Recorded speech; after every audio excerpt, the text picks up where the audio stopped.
Recentemente me perguntaram por que o Brasil tem essa característica inflacionária. Porque, afinal de contas, a inflação ela sempre está aí na manchete da mídia, sempre sendo destaque nos mais diferentes noticiários. Ora, e a resposta foi muito simples. A questão inflacionária aqui no Brasil tem uma componente histórica muito forte. Ela vem desde a década de 60, ou seja, praticamente 6 décadas convivendo com essa pressão generalizada dos preços da economia. Agora, o importante nesse aspecto é considerar a origem ou o porquê os preços tendem a subir em nossa economia. Na década de 60, o fator principal foi a construção de Brasília. E para que o então presidente Juscelino Kubitschek pudesse atender esse seu objetivo de entregar Brasília até o final do seu governo, e à medida que o governo não tinha mais caixa, foi impresso mais moeda. Ou seja, o processo inflacionário ele começa justamente por um excesso de liquidez na economia. E aí vem todas as tentativas no combate à inflação, mas aí entramos na década de 60, uma década que foi importante, principalmente no que diz respeito aos projetos de infraestrutura. E, para tanto, várias obras foram realizadas simultaneamente, o que faz, em termos econômicos, fazer com que a demanda agregada aumente. E à medida que a demanda aumenta e você mantém inalteradas as condições de oferta, ou seja, as condições de produção, esse desequilíbrio acaba naturalmente resultando sobre a elevação dos preços. Então podemos dizer, de alguma maneira, que a inflação vivida ao longo da década de 60 se deve fundamentalmente a esses investimentos públicos para melhorar a infraestrutura do país.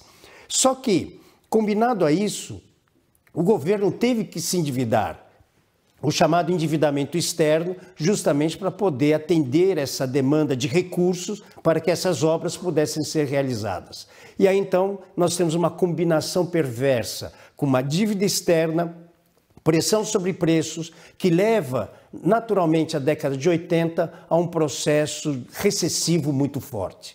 Tanto é que a década de 80 é denominada a década perdida. E aí vem, no final dessa década, toda uma pressão sobre preços, e inclusive chegamos no ano de 89 com uma inflação de 2% ao dia. Qual é a razão básica?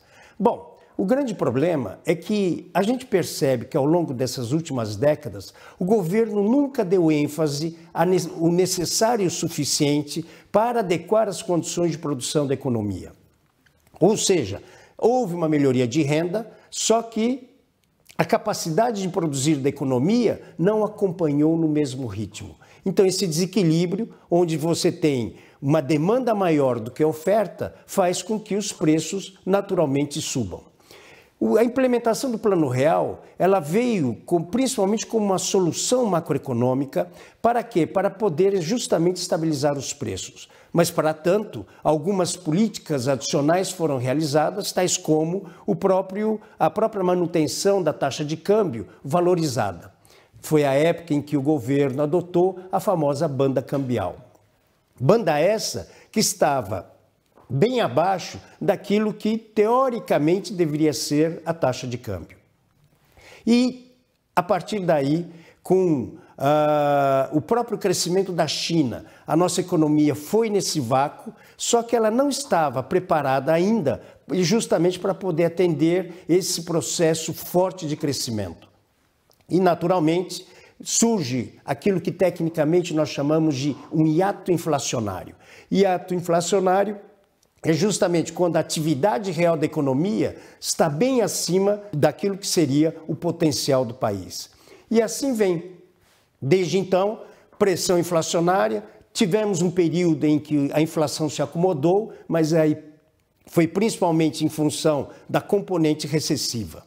E aí, no pós-pandemia, com fechamento de empresas multinacionais deixando de produzir no país, a condição de oferta do nosso país acabou sendo comprometida. E associado a uma série de programas sociais implementados pelo governo, justamente para poder superar esse período da pandemia, esse desequilíbrio novamente surge, só que de uma maneira extremamente forte. Cabe lembrar que essa elevação generalizada dos preços que ocorreu na nossa economia não é uma exceção. Por quê? Porque a gente verifica que os Estados Unidos, o continente europeu, também enfrentaram esse mesmo problema. E agora, então, vem a grande questão. O que o governo irá fazer justamente para adequar essa condição de oferta para poder atender a demanda da sociedade? Porque enquanto o governo não agir nesse sentido, podem ter certeza, a inflação continuará presente no nosso dia a dia.